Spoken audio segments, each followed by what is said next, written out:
Le diaporama, Ok, c'est bon, il y a le recording in progress. vous voyez bien les slides? Yes, c'est bon. Ok, trop bien. Ok, Oui, Euh, cool. Bah, on ouais, commence? on peut commencer.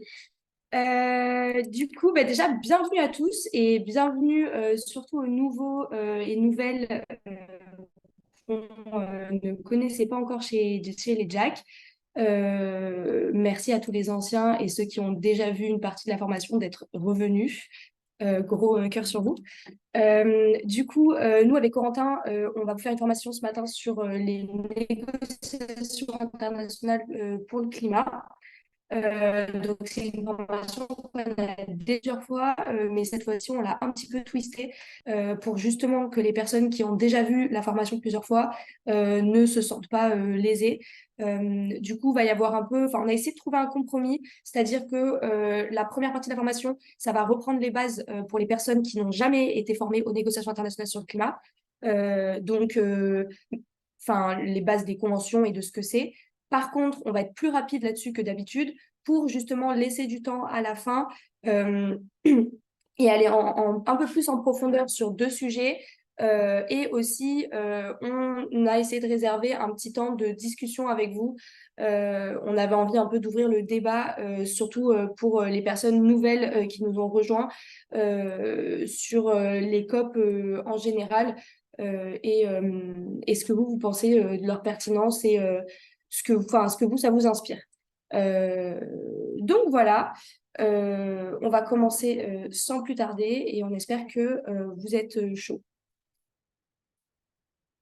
Allez, est-ce que ça Ouais, passe? Ok, je laisse te présenter. ok. Du coup, on avait une petite slide Qui sommes-nous pour ceux qui ne connaissent pas. Donc ça, c'est nous en juin dernier, quand on était à Bonn pour les négociations pour le climat. On était très contents. On a passé 2 semaines là-bas. Non, mais on était très joyeux sur ces photos. Ouais. Du coup, moi, je m'appelle Caroline. Je suis en master Affaires publiques et représentation d'intérêt à Sciences Po Bordeaux. Du coup, en M1, c'est ma 4e année.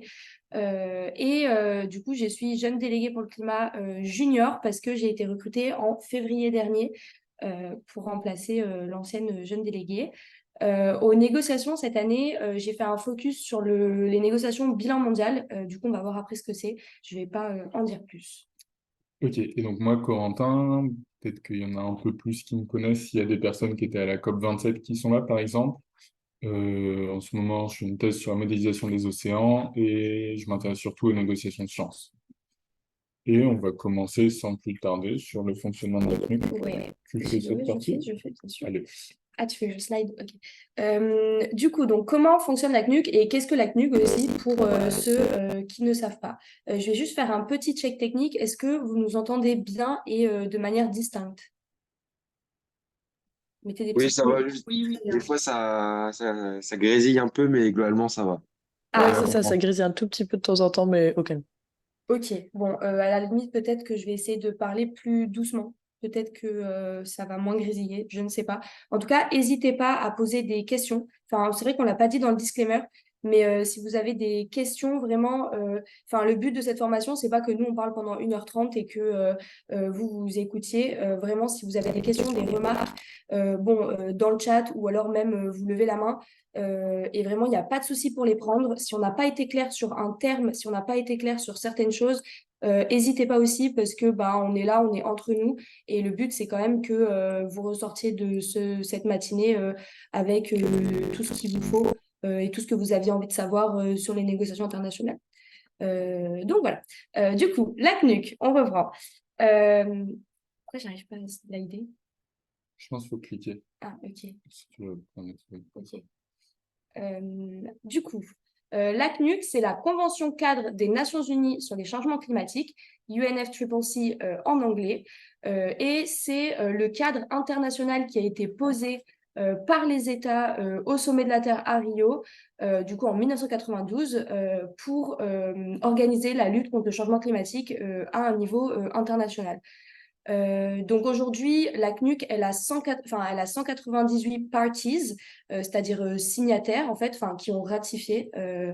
c'est-à-dire 197 États plus l'Union européenne qui compte en tant que parties au traité, alors que c'est aussi un regroupement d'États. Donc en fait, pour l'Union européenne, on a cette spécialité d'avoir que chaque État de l'Union européenne a signé, plus l'institution Union européenne, ce qui est un peu particulier par rapport aux autres pays.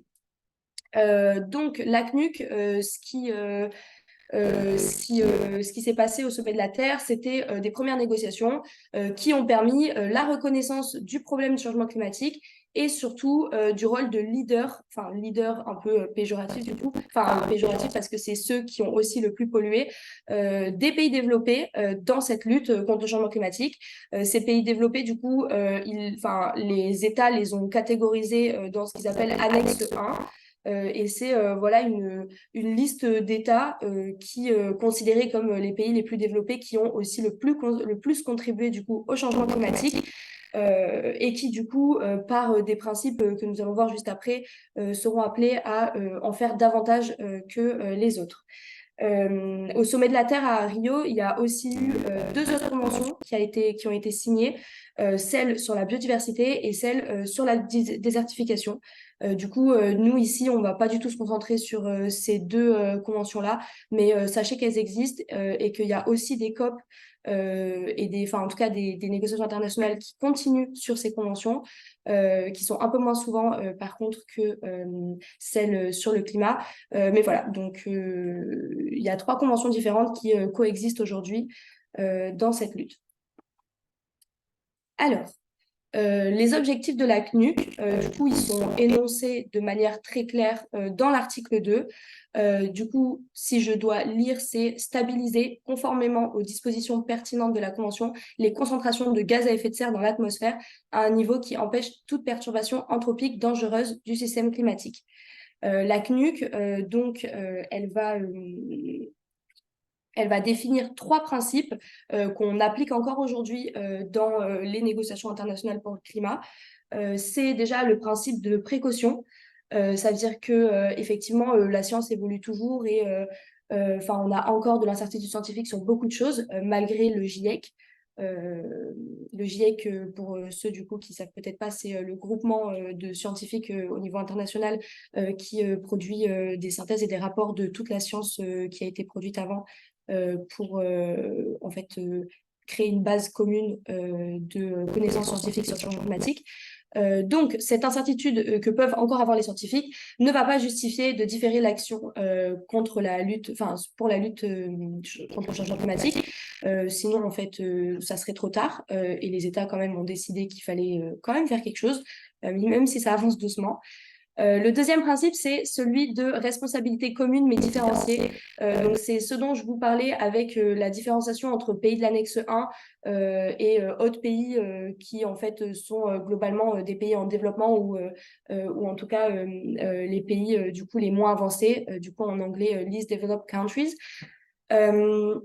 C'est-à-dire que les pays industrialisés, donc les plus développés, sont historiquement plus responsables que les autres, puisque c'est eux qui ont le plus pollué, le plus émis de gaz à effet de serre. Donc, même si, OK, tout le monde est responsable, il y a quand même, on reconnaît en fait une différence de niveau entre plusieurs types de pays. Le dernier droit qui peut paraître, qui coule de source, mais en même temps, ce qu'il implique, ça peut nous choquer aujourd'hui, c'est le droit au développement. C'est-à-dire que tous les États se sont mis d'accord que la lutte contre les changements climatiques ne doit pas freiner le progrès économique et humain des pays en développement. Ce qui en découle du coup qu'ils ne veulent absolument pas qu'il y ait d'incidence néfaste sur la croissance économique durable et sur l'éradication de la pauvreté. L'éradication de la pauvreté, je pense qu'on peut être tous d'accord là-dessus. Sur la croissance économique durable, aujourd'hui, c'est peut-être quelque chose sur lequel on pourra rediscuter parce que du coup, il y a quand même cette logique encore de développement économique derrière où on sait que ça peut poser des problèmes. En tout cas, je vous invite à aller lire la convention si ça vous intéresse pour vous familiariser en fait avec le vocabulaire et les termes employés. Ça peut toujours être intéressant. Du coup, ce qui s'est passé, c'est que cette CNUC, il fallait bien que les négociations continuent en fait pour modifier les articles ou en tout cas pour les amender ou pour en créer des nouveaux. Donc, ils ont créé du coup les COP, Conference of Parties. La COP 1, du coup, elle a été en 1995 et depuis, il y en a il y en a une tous les ans. Du coup, c'est cette réunion annuelle où les pays signataires de la CNUC vont se réunir pour renégocier des choses, enfin pour continuer en fait les négociations et ajouter en fait toujours plus de décisions, de programmes, de travail en fait et de collaboration entre eux pour résoudre du coup ce problème des changements climatiques. Là, on vous a mis une petite photo de Simon Steele, du coup, qui est le secrétaire exécutif de la CNUC. Et pour ceux, du coup, qui étaient à Bonn, il était là, par exemple. Et du coup, il fait des discours et il essaie de montrer un peu la direction dans laquelle le secrétariat voudrait que la CNUC aille. Il sera là aussi à la COP, normalement. Donc, voilà. La CNUC et les différents accords. Du coup, donc, la CNUC, c'est la convention fondatrice. Elle est rentrée en vigueur en 1994. Après, il en est découlé, du coup, se sont créés deux autres traités, accords sur la lutte contre le changement climatique. En 1997, du coup, je pense que vous avez peut-être entendu parler du protocole de Kyoto, qui vise à diminuer les émissions de gaz à effet de serre de manière top-down. Enfin, on va le voir plus en détail après. Lui, il rentre en vigueur en 2005 parce qu'en fait, il fallait qu'il y ait un nombre de pays qui le ratifient qui n'avait pas été atteint en fait avant 2005, donc il n'a pas pu rentrer en vigueur avant. Et puis 2015, donc l'accord de Paris, même chose. Je pense que beaucoup d'entre vous en ont entendu parler, qui est le premier traité international juridiquement contraignant. On va voir après de quoi il en ressort. Et du coup, j'ai marqué effectivement que lui, il est plutôt ascendant parce qu'il y a des contributions déterminées au niveau national, à l'inverse du protocole de Kyoto. Mais ça, du coup, c'est ce qu'on va voir juste après, enfin un peu plus tard. Sous la CNUC, il existe deux organes subsidiaires permanents, donc le SBSTA, qui est le Subsidiary Body for Scientific and Technological Advice, et le SBI, Subsidiary Body for Implementation. En fait, c'est des organes qui vont continuer les négociations un peu plus au long de l'année, du coup. Et du coup, là, ils vont se réunir donc 2 fois par an, une fois lors de la COP. Et en juin, du coup, à Bonn, en Allemagne, Bonn, du coup, c'est le siège de la CNUC. Et ça va permettre, en fait, un suivi des négociations et une continuité pour préparer les négociations à la COP. Du coup, donc ça, c'est un peu un schéma qui permet de tout synthétiser. Donc, vous avez les deux organes subsidiaires en dessous et vous avez donc la COP, Conference of the Parties, pour les négociations qui se déroulent sous la CNUC, la CMP, du coup, pour les négociations qui se déroulent sous le protocole de Kyoto, bien qu'aujourd'hui, il n'y en ait plus trop parce que le protocole de Kyoto, normalement, devait se terminer en 2012 et bon, ils ont remis un Kyoto 2, mais this is for another time. Et ensuite, il y a la CMA, du coup, Conference of the Parties Serving as the Meeting of the Parties to the Paris Agreement. Nom un peu complexe, je vous l'accorde. Mais du coup, ce qu'il faut comprendre, en gros, c'est que dans la même COP, il y a 3 COP différentes, on va dire. Qui vont du coup négocier sous 3 organes différents, bien que en pratique, aujourd'hui, certaines décisions valent pour valent par exemple pour la CNUC et pour l'accord de Paris. Est-ce que jusque-là, tout le monde a compris ou est-ce que certaines personnes ont des questions?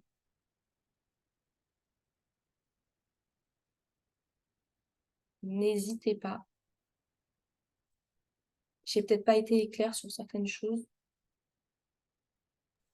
Non, non, c'est très clair jusque-là. Ok, Allez, on continue. top alors. Du coup, aux négociations, qui négocie? Donc, c'est les parties to the treaty, c'est-à-dire les États. Pour que ça soit plus compréhensible et plus simple, même si c'est jamais simple et c'est très compliqué avec les processus onusiens, les États se sont regroupés en groupes de pays qui ont en fait plus ou moins des intérêts communs. En fait, dans les salles de négociation, physiquement, c'est pas possible de faire rentrer 197 États. Enfin, ça serait beaucoup trop compliqué. Et si on devait négocier réellement à 197, ça serait compliqué. Du coup, ce qui se passe, c'est que les groupes de pays qui ont envie de se rassembler ensemble vont faire des pré-négociations entre eux avant et se positionner communément sur tel ou tel sujet de négociation. Et ensuite, il y a un ou deux États de ce groupe-là qui vont venir dans la salle de négociation et négocier au nom de tout le groupe. C'est souvent le cas, par exemple, pour l'Union européenne. L'Union européenne, nous, comme l'UE est partie du traité, un État européen ne va jamais prendre la parole dans une salle en tant qu'État national. C'est toujours l'Union européenne qui va négocier d'une seule voix dans les salles. Voilà, après, donc dans les groupes de pays, pour passer rapidement, vous avez le Umbrella Group qui regroupe en gros les pays développés, enfin historiquement du coup développés autres que l'Union européenne. Vous avez EIG aussi qui regroupe d'autres pays historiquement développés. Vous avez le G77 plus China, qui est un groupe de pays assez énorme, et là qui regroupe plutôt du coup les pays en développement, plus du coup les PMA, du coup les pays les moins avancés, certains pays moins avancés. Vous avez par exemple les SIDS du coup, qui sont les Small Island Developing And developing states. and Developing States.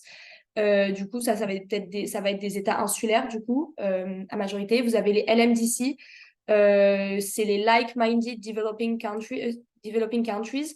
Voilà, donc il y a plein de différents groupes qui peuvent s'être réunis par région, comme ALBA, par exemple, ou African Group.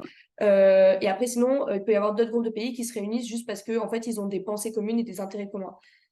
Voilà, donc je pense que j'ai passé assez de temps sur cette slide.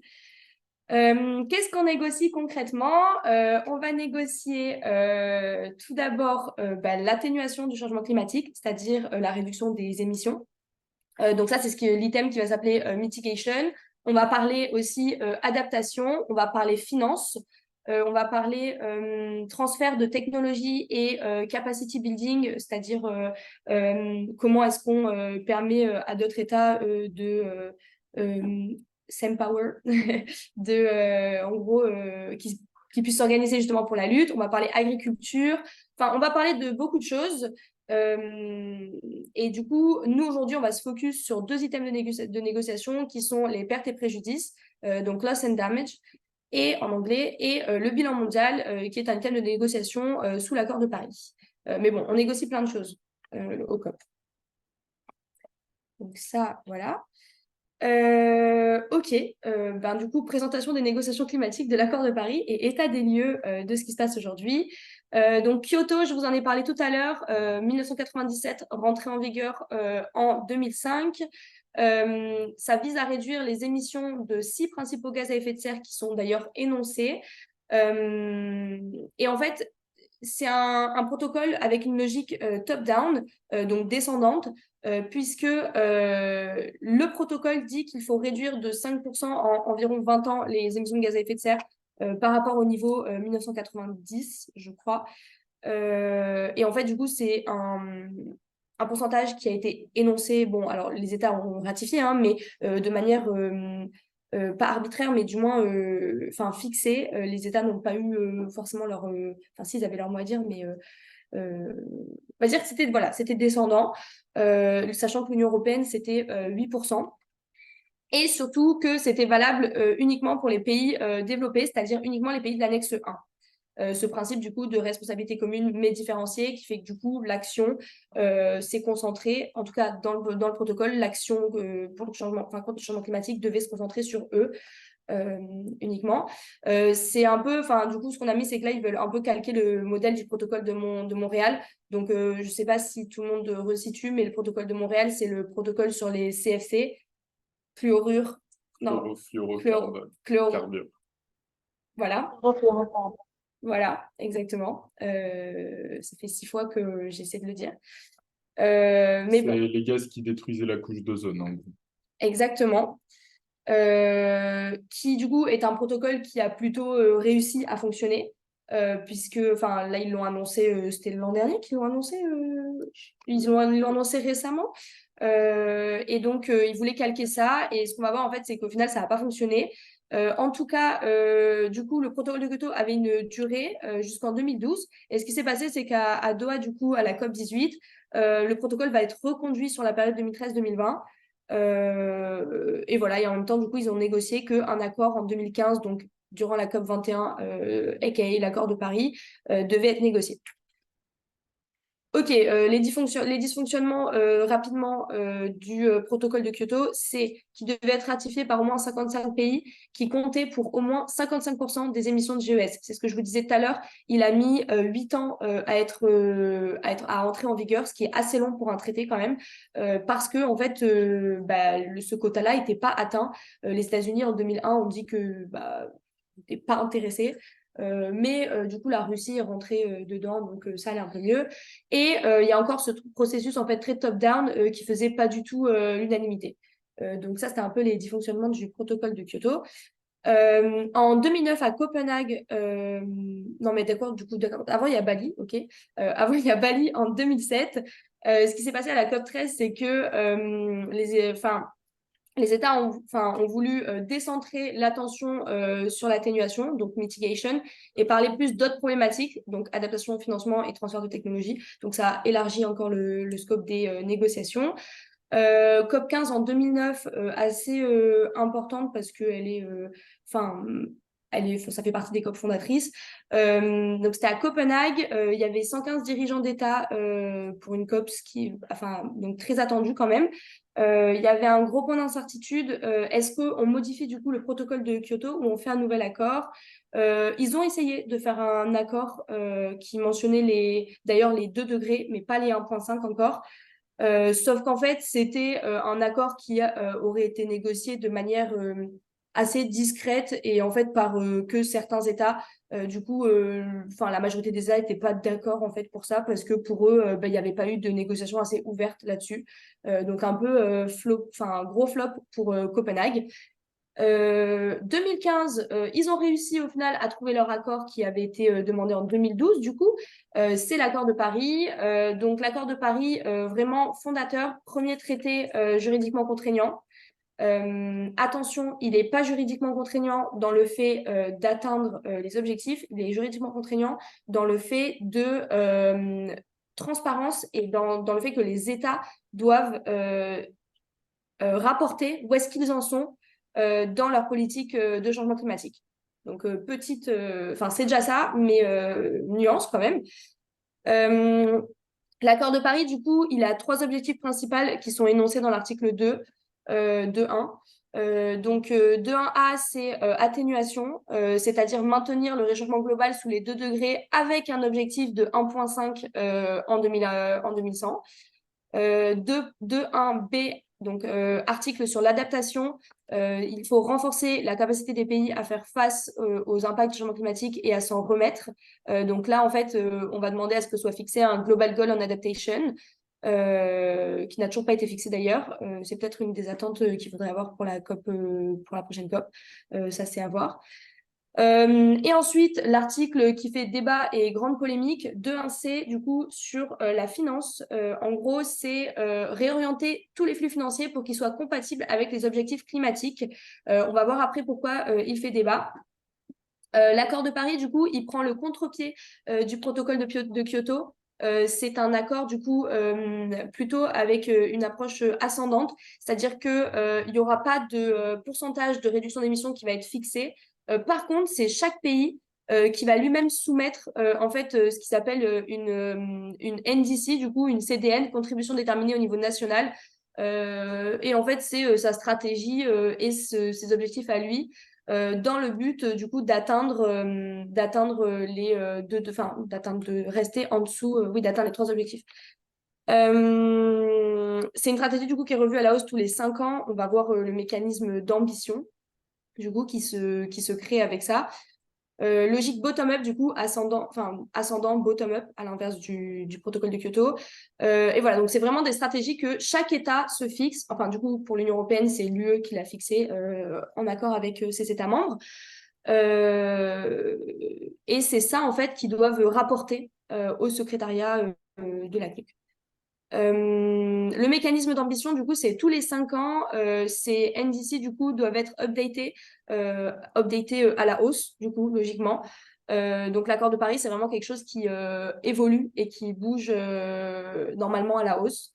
Donc, on verra bien ce qu'il en est. Là, pour l'instant, du coup, on est en 2023. C'est l'année du Global Stocktake, c'est-à-dire le bilan mondial. Et on va voir après, du coup, de quoi il en ressort. Est-ce que vous voulez qu'on explique un peu plus tout ça ou pas? Ouais, pourquoi pas, ouais. Oui. Alors, bien, précisément. Sur le mécanisme de l'ambition. Oui, du coup, le mécanisme de l'ambition, du coup, c'est tous les 5 ans, les États doivent revoir à la hausse leurs engagements. Et du coup, c'est ce que vous voyez un peu là sur le schéma. C'est-à-dire, donc 2018, en gros, ils ont précisé du coup une opérationnalisation de l'accord de Paris. 2019, oui, il y a eu le UN Climate and Development Summit. 2020, du coup, c'était la première année où les secrétariats, du coup, ont invité les pays à communiquer sur leur NDCs, du coup, Nationally Determined Contribution, et sur leur long-term strategies, du coup, sur leur stratégie à long terme. Là, aujourd'hui, on est en 2023, donc le cycle de 5 ans, le premier cycle de 5 ans se termine. C'est pour ça qu'on fait le bilan mondial. Du coup, c'est ce qu'on va voir juste après. 2025, il sera attendu des pays qui communiquent encore une fois leurs nouvelles du coup NDCs et etc. en fait tous les 5 ans. Et c'est vraiment un but, par exemple, à l'inverse du protocole de Kyoto, où là, l'objectif des 5% était fixé, et en tout cas, il n'y avait pas forcément prévu d'augmenter dans les années cet objectif. Le mécanisme de l'ambition de l'accord de Paris, il demande à ce que ça devienne de plus en plus, la lutte contre le changement climatique devienne de plus en plus grande. Est-ce que c'est OK pour tout le monde? OK. Yes. OK. Et on va voir ce que c'est après le bilan mondial, je vous promets. Ouais, c'est bon. Ok, maintenant on va parler un peu de ce qui s'est passé dernièrement dans la négociation. Là, en gros, on a vu jusqu'à l'accord de Paris et un petit peu après avec la lancée des contributions déterminées au niveau national. Il y a eu quelques grosses avancées, quelques non-avancées à la COP27, donc on va essayer d'en discuter un peu. Euh, Déjà, petit bilan par rapport à la COP26. À la COP26, on avait terminé le guide de l'accord de Paris, en gros, pour que les États aient un peu tous la même compréhension de ce qui est dit dans l'accord de Paris, notamment sur les marchés carbone, où, bon, en fait, même si le guide, en quelque sorte, a été terminé, il n'y a toujours pas vraiment de compréhension commune du fonctionnement des marchés carbone, mais ça, c'est une autre histoire. Si vous vous intéressez aux négociations sur l'article 6, vous l'avez peut-être déjà croisé. Euh, À Glasgow, il y avait eu un rehaussement de certaines NDC. Et bon, Glasgow, en fait, c'était un peu particulier. Enfin, c'était même pas un rehaussement parce que ça avait lieu en 2021, mais ça devait avoir lieu en 2020. Et du coup, c'était la première COP où étaient déposés les NDC. Donc, Glasgow devait avoir lieu en 2020, mais il y a eu le Covid, ça a été décalé d'un an. Donc, les NDC ont été décalés d'un an. Et en fait, ce qui se passe, c'est que là, on vous a présenté un beau mécanisme de l'ambition où tous les 5 ans, on va soumettre sa contribution déterminée au niveau national. Mais ce qui s'est passé, c'est qu'à Glasgow, on s'est rendu compte que la NDC, elle nous met droit dans le mur au niveau du réchauffement global et du seuil de température de 2 degrés qu'on allait largement dépasser à la fin du siècle avec ces NDC. Et donc, en fait, ce qui se passe, c'est un peu à chaque COP, il y a des États qui sont motivés pour revoir à la hausse leur NDC. Et donc, en pratique, il y a une partie des États qui vont revoir à la hausse leurs ambitions, même entre le cycle des 5 ans. Parce qu'on a eu la première soumission à Glasgow, et ce qui s'était passé, c'est que le secrétariat et Simon Steele, qu'on a vu tout à l'heure, avaient fortement appelé les États à augmenter leurs ambitions, parce que là, ça allait pas du tout. Au niveau de de la trajectoire qui était empruntée au niveau des gaz à effet de serre. Donc ça, c'est quelque chose qui était attendu pour la COP27 de revoir les ambitions à la hausse. On a passé un truc sous silence à Copenhague. Copenhague, du coup, ça devait être à ce moment-là qu'on fixait l'accord de Paris, enfin l'accord de Paris où son équivalent aurait dû être adopté à Copenhague. Ça a fait un flop, ça on vous l'a dit. Il y a un truc qui est ressorti de Copenhague, et pas tout à fait de Copenhague, parce que du coup, Copenhague, il n'y a rien qui a été adopté, mais c'était mentionné dans l'accord de Copenhague dont les parties ont pris note, et ça a été adopté à la COP suivante, donc la COP 16 qui a eu lieu en 2010 à Cancun. C'était que les pays de l'annexe 1, donc ça c'est les pays développés qu'on vous a présenté tout à l'heure, qui ont été déterminés comme développés lors de la signature de la Convention, qui s'engageaient à verser 100 milliards de dollars chaque année entre 2020 et 2025 pour les pays en développement. C'est ce qui est abrégé en PED. Ces 100 milliards, du coup, ils devaient être versés en 2020, puis en 2021, puis en 2022, puis en 2023. 2020, du coup, il n'y a pas eu de COP pour faire un bilan de est-ce que ça a été atteint ou pas. Il y a eu la COP 25 en 2019 et la COP 26, elle a eu lieu en 2021, toujours à cause du Covid. Mais du coup, COP 26, c'était la première COP depuis la promesse des 100 milliards. Et donc là, on s'est rendu compte qu'il n'y avait pas tout l'argent sur la table. Il y avait un petit peu plus de 80 milliards, mais il manquait quasiment 20 milliards. Donc ça, c'était un des gros points noirs de la COP 26. Et bon, à chaque COP, il y a un peu des initiatives entre groupes de pays qui se lancent. On appelle ça les accords sectoriels. Donc il y a des pays qui se mettent d'accord pour lutter contre les émissions de méthane. C'était le Global Methane Pledge. Les pays qui vont se mettre d'accord pour essayer de limiter au maximum la déforestation. Il y avait une alliance qui s'est faite pour sortir du gaz et du pétrole et du charbon. Ça, c'est l'alliance BOGA, Beyond Oil and Gas Alliance. Ces alliances, en fait, c'est assez intéressant parce que vous pouvez aller voir les déclarations qu'elles font et ça vous donne une idée de positions plus ambitieuses affichées par certains pays. Donc, si je dis pas de bêtises, il y a l'alliance BOGA, par exemple, qui avait fait une déclaration il y a quelques semaines sur la place de la capture du carbone, Carbon Capture and Storage. Donc ça, c'est une technologie qui vise à capturer le carbone directement de l'atmosphère et l'enfouir dans la Terre. Il y a beaucoup d'incertitudes autour de cette technologie et la plupart des lobbies pétroliers vont promouvoir cette technologie en disant, Kiki, regardez, on va pouvoir enfouir le carbone dans la Terre, donc si on continue d'en émettre, c'est pas grave. Et en fait, il y a tellement d'incertitudes qu'il y a pas mal de pays qui sont contre utiliser cette technologie. Et donc, par exemple, les pays... donc, je crois que c'est l'Alliance BOGA. J'ai un petit doute, mais je suis quasiment sûr.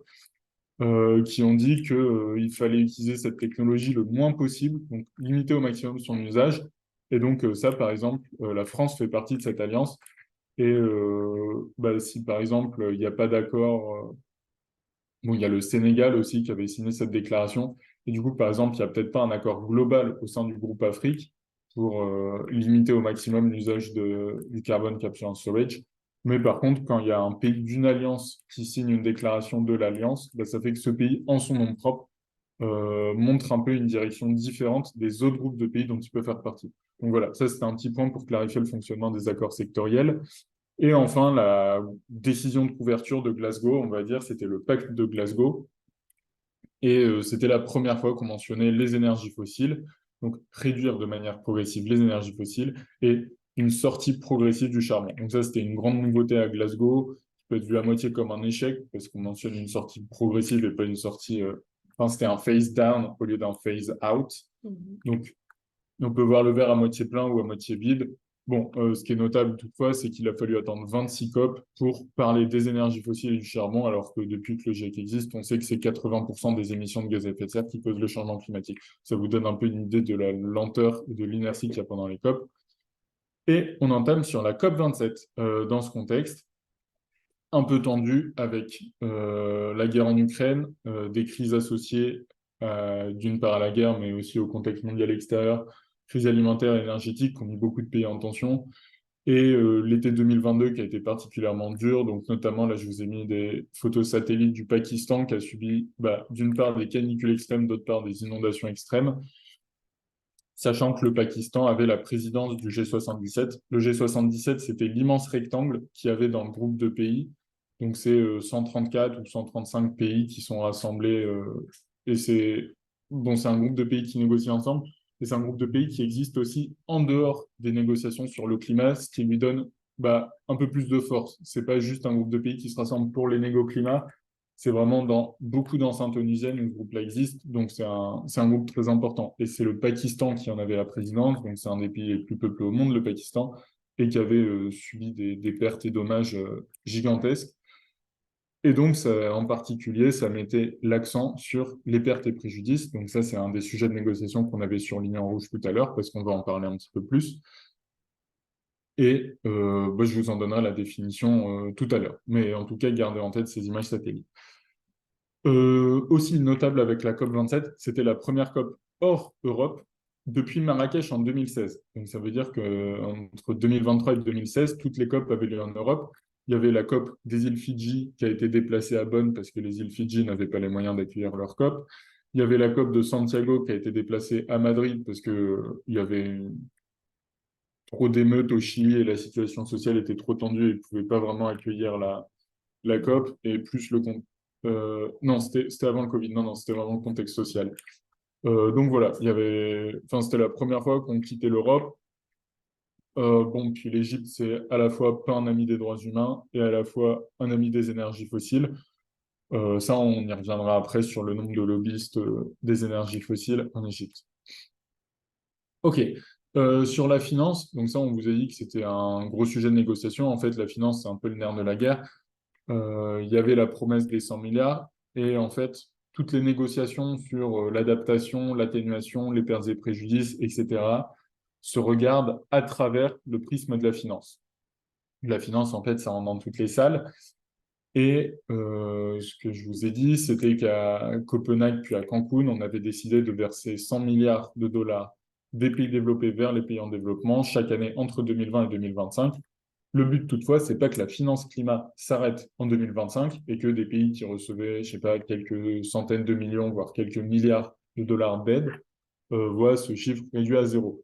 Donc, il y a une volonté de la part des pays développés et en développement de trouver un objectif post-2025, qui est en gros à la fois un objectif quantifié, mais aussi un objectif plutôt de vision globale de comment on répartit l'argent, etc.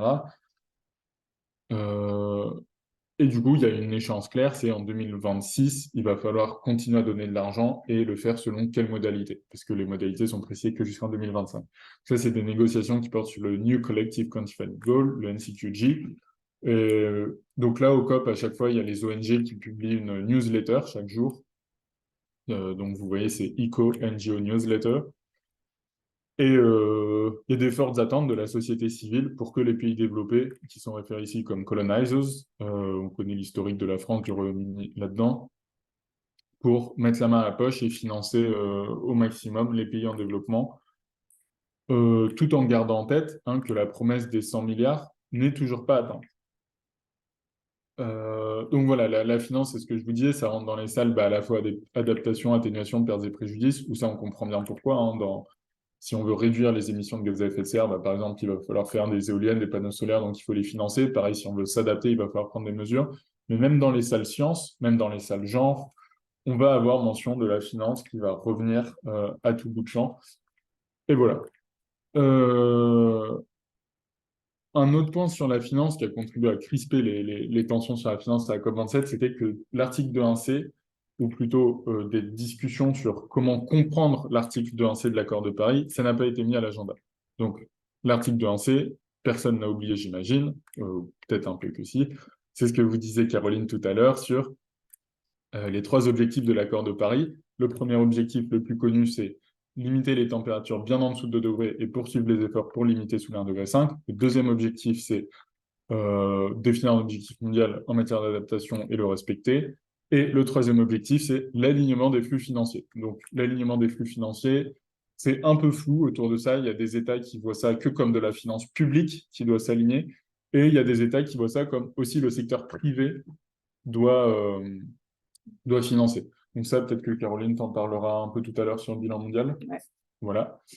Et sur 2.1c, en fait, il y a aussi eu une réaction des ONG pour demander des discussions autour de cet article. Parce que, en fait, on ne peut pas imaginer une transition climatique qui fonctionne bien s'il y a encore de la finance dans les énergies fossiles, etc. Donc, si vous voulez, il y a un petit bout de newsletter en haut à droite que vous pouvez lire qui est assez rigolo. On vous partagera les slides juste après. Mais en gros, si on se dit que tous les pays sont ensemble sur un même bateau, qu'il y a des trous, l'atténuation, c'est essayer de boucher les trous du bateau. L'adaptation, c'est essayer d'écoper le bateau, parce qu'il y a quand même de l'eau qui rentre. Et de 1C, l'alignement des flux financiers, c'est arrêter de creuser des trous dans le bateau. Pour expliquer brièvement la métaphore utilisée par les ONG pour parler de 2-1C. Et donc voilà, il y avait une forte demande à la fois, c'était surtout les pays développés et les pays les plus vulnérables qui portaient 2-1C, et c'était surtout les pays émergents qui refusaient de parler de 2-1C et d'alignement des flux financiers. Donc typiquement, les pays pétroliers, par exemple, on comprend bien pourquoi ils ne vont pas vouloir parler de 2-1C, parce que les super profits des compagnies pétrolières, ils ne vont pas vouloir les aligner avec la transition climatique. Ok, ça c'était pour 2-1C. Autre sujet dont on va parler plus en détail, qui est à la fois un peu explosif et où à la fois on a obtenu des avancées majeures là-dessus à Sharm el-Sheikh, c'est sur les pertes et préjudices. Je pense qu'il y a quelqu'un qui n'est pas en muet, dont le micro est ouvert, et ça fait un tout petit peu de grésillement, si jamais c'est possible de le faire, mais sinon, c'est pas grave. Donc, sur les pertes et préjudices, ça, c'était déjà un sujet qui était venu en force à Glasgow avec une forte mobilisation de la société civile là-dessus. Ok, juste pour l'instant, les éléments que je vais vous donner, et après on va en parler beaucoup plus en détail, mais c'est qu'au début, Caroline vous l'avait dit, les négociations se focalisaient surtout autour du protocole de Kyoto.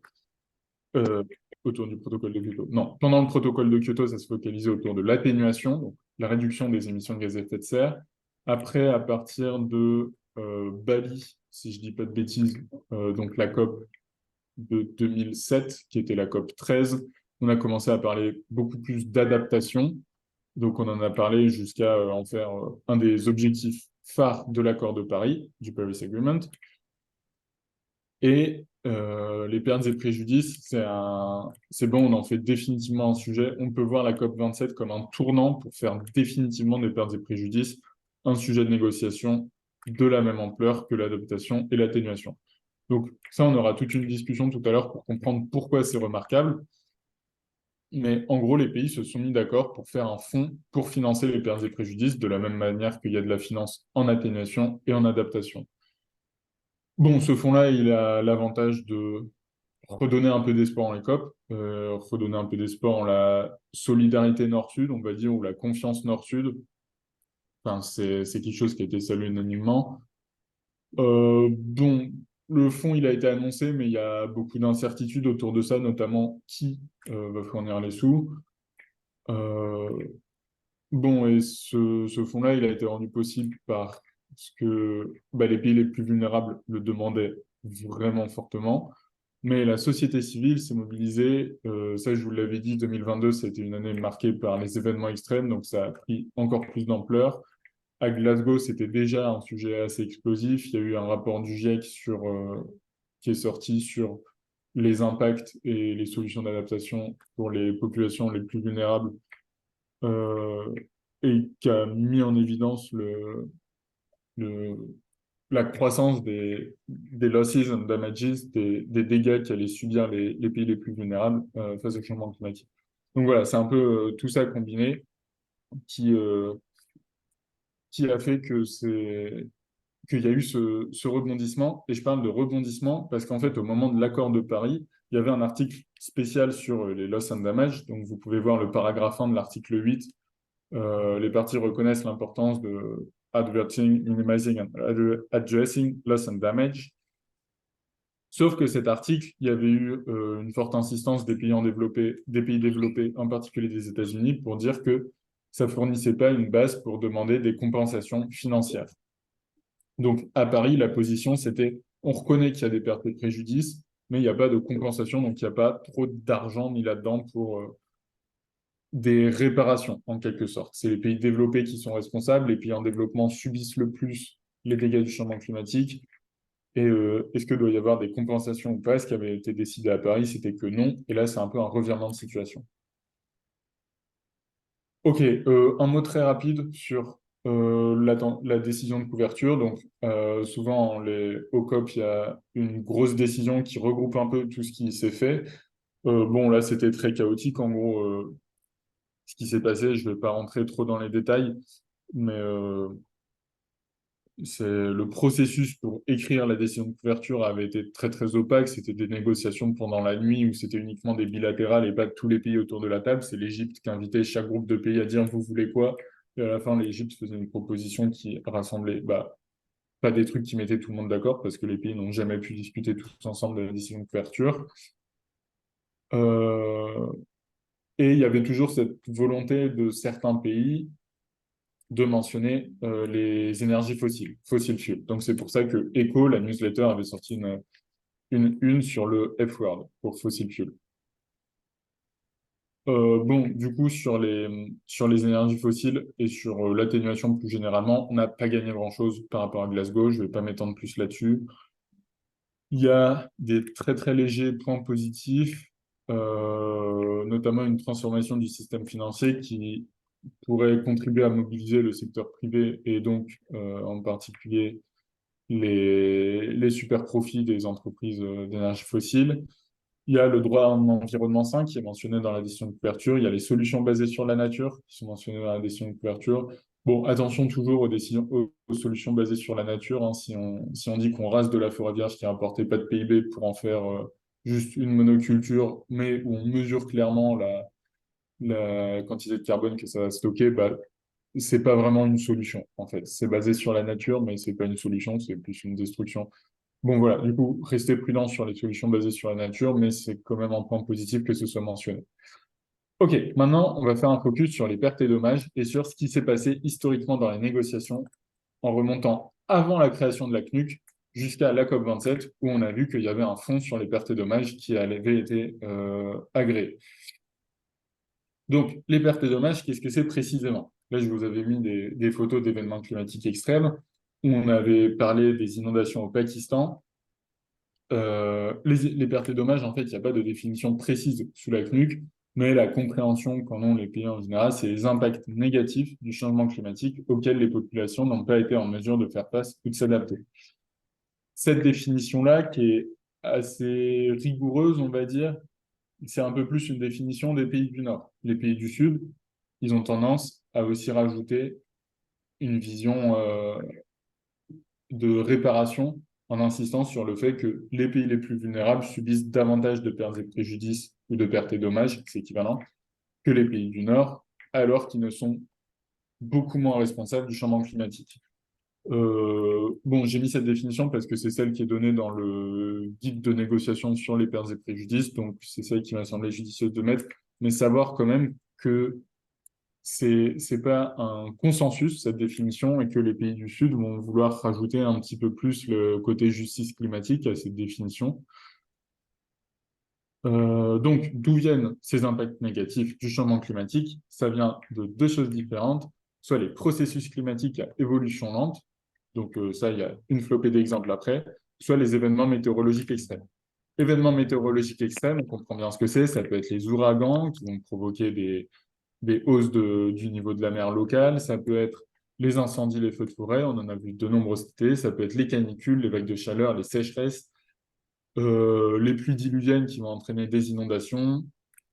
Les canicules, ça peut aussi entraîner des ruptures de,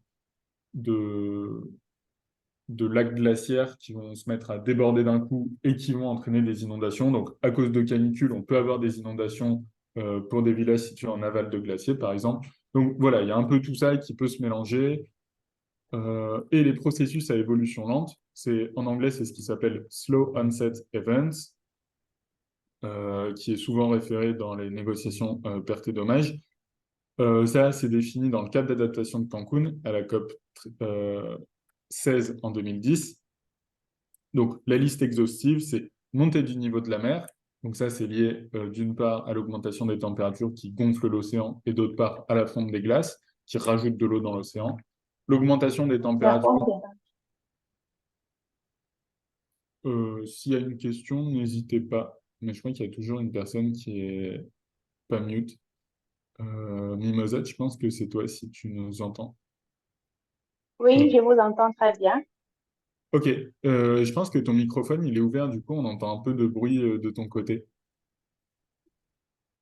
Super, merci. Ok, donc toujours sur les processus à évolution lente, on a l'acidification de l'océan parce qu'il y a plus de dioxyde de carbone dans l'atmosphère. Une partie de ce dioxyde de carbone est absorbée par les océans, mais ça contribue à l'acidifier. La perte de biodiversité associée au changement climatique, qui est une des 5 causes principales de perte de biodiversité. La fonte des glaces, qui est un processus aussi lent.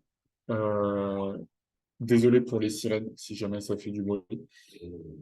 La désertification, la salinisation. Donc la salinisation, c'est associé à la hausse du niveau de la mer. Ou en gros, si le niveau de la mer monte, ça fait qu'il y a plus d'eau de mer qui va s'infiltrer dans les terres, notamment sur les littoraux, et qui va rendre des terres proches des littoraux incultivables parce que trop salées. Et dégradation des terres et des forêts. Ouais, je vois une main levée, il y a une question? Oui, Corentin, Ouais. oui, c'est moi qui lève la main. Ça pour faire une précision à propos de la fonte des glaces. C'est juste un éclaircissement. C'est la fonte des banquises qui fait élever le niveau de la mer. Parce que Euh, les glaces, quand elles fondent, ne font pas élever le niveau de la mer, mais par contre, les banquises peuvent faire élever le niveau de la mer. En prenant l'exemple, par exemple, d'un glaçon dans un verre d'eau, ça fait élever le niveau de... Si on met un glaçon ouais, dans un verre d'eau, après la fonte de la glace, le niveau de l'eau ne monte pas dans le verre. C'est ce que j'ai appris lors de la COP27 en tout cas. C'est juste un bah, exercice. enfin, je pense que tu as inversé les deux. Justement, la banquise, ça augmente pas la fonte du niveau de... Enfin, le niveau de la mer. En gros, la banquise, c'est de l'eau de mer de surface qui se met à geler. Et donc, il y a une couche de 2-3 mètres qui peut monter jusqu'à 7-8 mètres de banquise qui va se former. Et en fait, c'est de l'eau de mer qui se transforme en glace et qui va redevenir de l'eau de mer après. Et donc, ça augmente pas le niveau de la mer. Par contre, les calottes glaciaires qu'il y a sur les continents, donc calottes glaciaires en Antarctique ou en Arctique, ou dans les glaciers, ça va augmenter. Mais la banquise, ça Ah, contribue pas à augmenter le niveau de la mer. ah oui, ok. C'est moi qui ai fait. Je m'en excuse alors. Autant pour moi. Non, pas de souci Merci. du tout. T'inquiète pas. Et si tu veux en rediscuter, on peut en discuter plus sans souci, peut-être après Oui, la présentation. d'accord. Euh, ok. Attends, peut-être. Juste une petite pause parce que tu parles assez vite et désolé, on est pressé par le temps aussi. Mais est-ce que là, il y a des questions à ce stade-là? Parce que Corentin a beaucoup parlé, mais s'il y a des questions, des remarques, même sur la partie d'avant. Non, Non, c'est c'est pas bon. clair. Ok, bon, top. Ok, dites-nous si on parle trop, hein. Enfin, je sais qu'on Ouais, parle beaucoup. n'hésitez pas à nous interrompre. Nous, on a envie de vous partager un maximum de trucs, mais du coup, ça fait que ouais, on se met à parler, on débite, Et on et n'a pas envie de vous garder 3 heures. ouais, Enfin, c'est ça aussi. Si on parle plus lentement, soit on en dit moins, soit on en dit autant, mais plus longtemps du coup. Ok, donc ça vous va si on continue sur les pertes et dommages, en essayant de peut-être parler un petit peu moins. Ouais. Allez, on continue. Euh, ok, les pertes et dommages, on les sépare en deux types. Les pertes et dommages économiques, les pertes et dommages non économiques. Bon, bah, ça fait une belle disjonction. Économique, c'est tout ce qu'on va pouvoir chiffrer. Il y a un article qui est sorti ce matin, si je dis pas de bêtises, qui chiffre par exemple les pertes et dommages en... non, pas ce matin du tout. Je l'ai lu ce matin, mais euh, en Europe, l'été d'il y a 2 ans, c'était 56 milliards, en gros. Les dégâts subis liés aux événements climatiques extrêmes, donc les pertes et dommages subis juste en Europe, c'était 56 milliards. Donc ça, c'est pour vous donner une ampleur de ce que ça représente en termes d'argent, sachant que l'Europe, c'est un des continents les mieux, enfin, c'est le continent le mieux adapté pour faire face au changement climatique. Il y a aussi davantage d'infrastructures, donc ça fait plus de dégâts quand il y a des événements climatiques extrêmes. Mais voilà, sur les pertes et dommages économiques, en tout cas, on parle de sommes colossales qui chiffrent en dizaines, voire en centaines de milliards de dollars. Et il y a tout un panel de pertes et dommages non économiques qui sont beaucoup plus durs à évaluer en termes de valeur.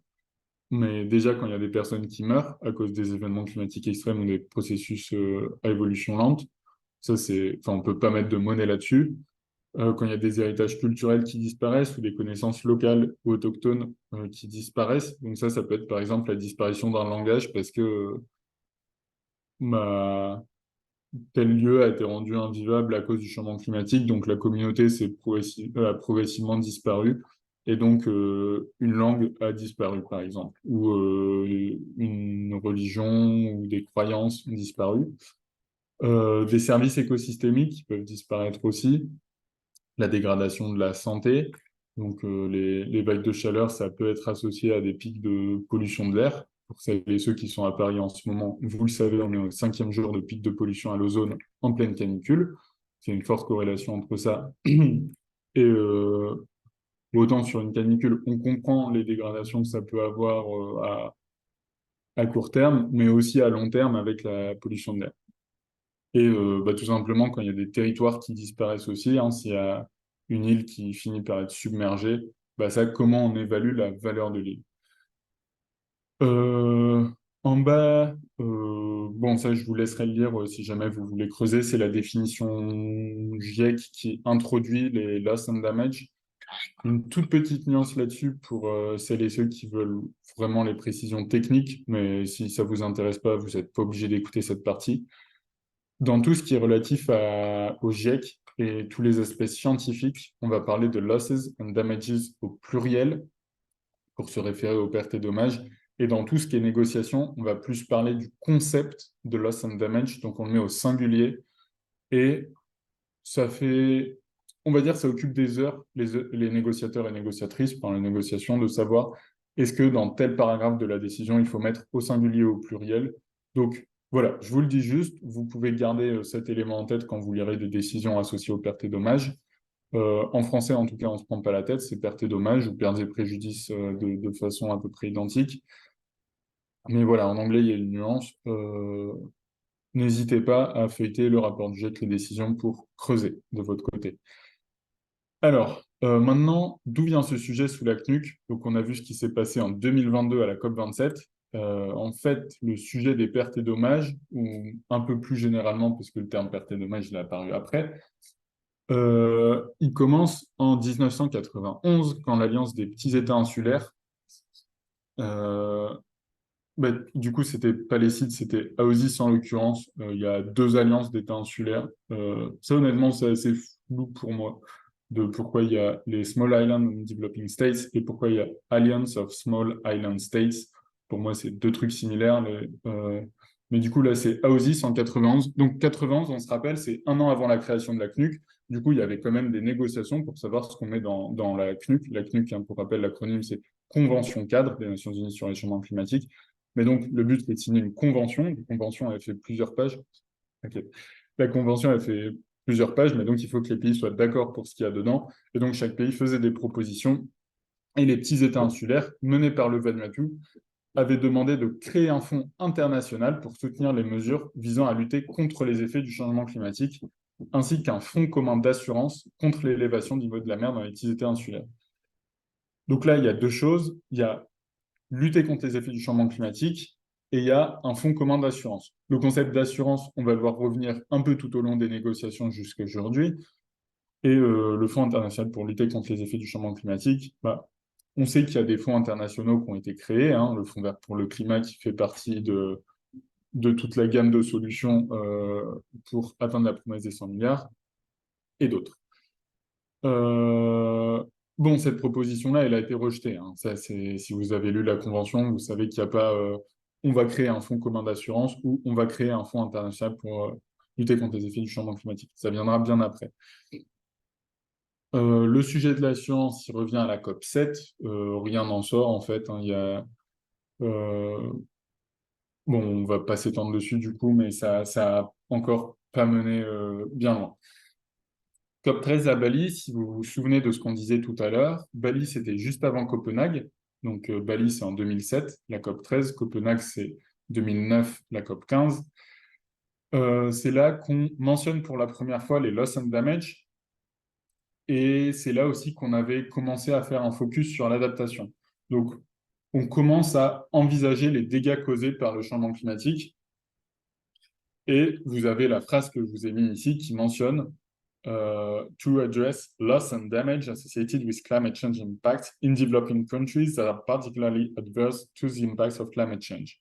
Donc, on voit deux choses. D'une part, la mention des loss and damage, et d'autre part, le fait que c'est pas pour tous les pays. Donc, tout à l'heure, j'ai pris l'exemple de l'Europe parce qu'il y a eu des évaluations assez précises qui ont été faites de combien ça a coûté.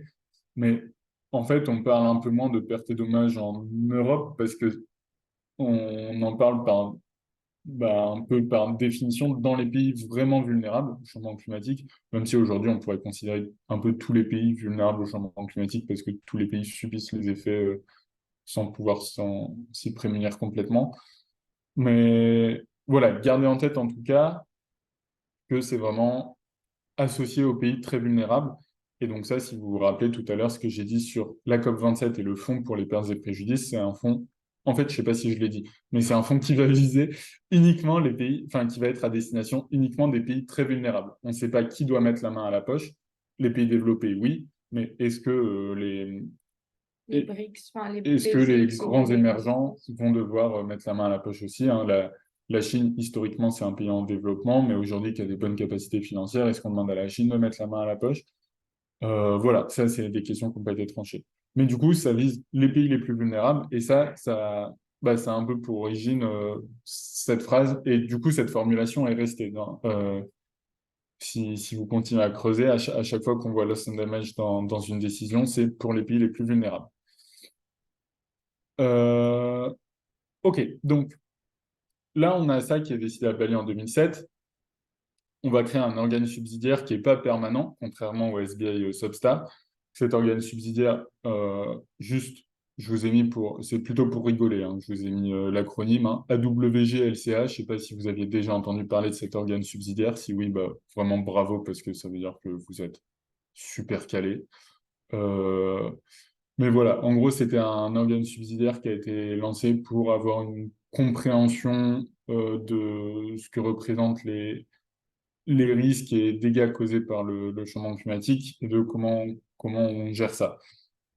Donc là encore, IOSIS, c'est vraiment un sujet qui leur tient à cœur parce que c'est les pays les plus vulnérables face aux pertes et dommages, hein. C'est les petites îles qui vont se faire potentiellement submerger.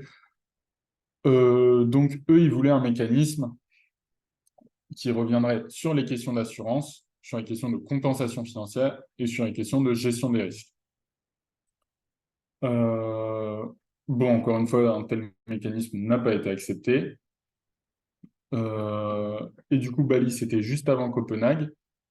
Et donc, après la création de l'organe subsidiaire pour implémenter le plan d'action de Bali, 3 ans après, il y a la COP 16 à Cancun, où là, on va relancer un programme de travail sur 3 axes: les aspects scientifiques et la compréhension des pertes, des risques liés au changement climatique et a fortiori des pertes et dommages. Le deuxième axe, c'est sur la gestion des risques et sur les systèmes d'alerte précoce, etc. Et le troisième axe, c'est sur comment on peut créer des bonnes synergies pour faire face aux pertes et dommages et quel est le rôle de la CNUC en tout ça. Sur le troisième axe, on a une décision à la COP18 à Doha. J'attire votre attention d'ailleurs qu'il y a 10 ans déjà, COP18, COP28, on avait des COP dans des pays pétroliers. Petit clin d'œil pour la COP de Dubaï dont on parlera peut-être tout à l'heure si on a du temps à voir. Ok, j'accélère. Mais du coup, rôle de la CNUC, améliorer les connaissances, améliorer les synergies et fournir de l'action et du support, dont financier. Donc ça veut dire qu'à la COP18, on avait déjà que la CNUC devait soutenir un support financier, mais ce n'était pas pour compenser les pertes et dommages subis. C'était par exemple pour, on verra tout à l'heure, on verra maintenant le WIM, donc c'est le mécanisme international de Varsovie, Warsaw International Mechanism, qui vient juste après la COP18, COP19. Et bon, qui dit mécanisme, dit besoin de financer un peu ce mécanisme, mais donc c'est plutôt de la finance qui va venir pour financer des mécanismes que pour directement financer des pays qui ont subi des pertes et dommages. Donc, après Doha, on est à Varsovie, et ça, j'attire votre attention là-dessus, notamment pour celles et ceux qui sont intéressés par la LPI et pour le plaidoyer. À la COP19, il fallait décider de si les loss and damage, les pertes et préjudices, font partie de l'adaptation ou sont considérés comme à part. Ça, c'est quelque chose qui est toujours pas bien tranché. Il y a toujours pas vraiment d'accord et de consensus au sein des pays pour savoir si on met les pertes et préjudices sous l'adaptation ou pas. Et dans l'accord de Paris, il y a un article différent des pertes et préjudices par rapport à celui de l'adaptation, mais il y a toujours un petit flou autour de ça. Il y a toujours un petit flou. Ils Donc, en font mention aussi. Ils en font mention quand même dans l'adaptation. Je suis dans les sous-articles de l'adaptation. ouais, ça reste en partie sous l'adaptation. Bon, du coup, COP19, il y a un mécanisme international qui se crée pour faire face aux pertes et dommages. Trois fonctions essentiellement qui reviennent sur ce qu'on a dit avant: renforcer les synergies, améliorer les connaissances sur la gestion des risques et améliorer l'action et le support. Donc ça, c'était essentiellement ce qui avait été identifié comme le rôle de la CNUC à la COP précédente, hein. On avait identifié trois rôles clés de la CNUC l'année d'avant. Et là, on se dit, bah, ces trois rôles clés, ça va être les fonctions du mécanisme international de Varsovie. Bon, après, on va essayer d'aller assez vite. Il y a eu la COP21 à Paris, où on a vu qu'il y avait un article, l'article 8, uniquement sur les pertes et préjudices, qui est hors de l'adaptation du coup. Je vous avais mis tout à l'heure une petite capture d'écran du paragraphe 51 de la décision d'adoption de l'accord de Paris, donc qui se réfère à l'article 8, pour dire que ce n'était pas une base pour de la compensation financière. À la COP25 de Santiago-Madrid, il y a la création du réseau de Santiago. C'est un réseau qui a pour but de mettre en relation différents acteurs pour fournir une assistance technique aux pays touchés par des dégâts, des pertes et dommages. Bon, ça, c'est encore un réseau, mais il n'y a toujours pas de fonds général créé pour des compensations.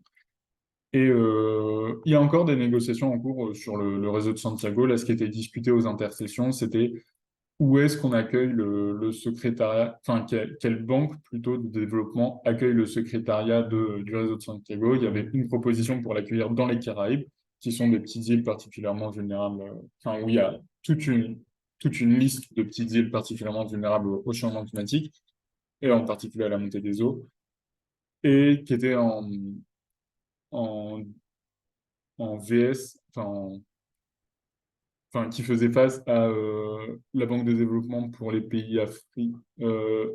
Non, une banque de développement des Nations Unies, mais dont le siège était à Nairobi. Et donc, c'était soit en gros le siège en Afrique, soit le siège dans les Caraïbes. Et du coup, il n'y a toujours pas de consensus pour savoir où siégera le réseau de Santiago. Et c'est encore un sujet de discussion. Ok, je ne m'étends pas plus là-dessus, parce que vous connaissez la suite. En fait, vous savez qu'à Glasgow, il y a eu le dialogue de Glasgow, c'était complètement explosif sur les pertes et dommages, très forte mobilisation de la société civile. Et à Sharm el-Sheikh, il y a eu la création d'un fonds. Donc, c'est à suivre sur ce qui se passe en pertes et dommages, mais voilà, là, c'était un petit historique. On On va passer? on va passer.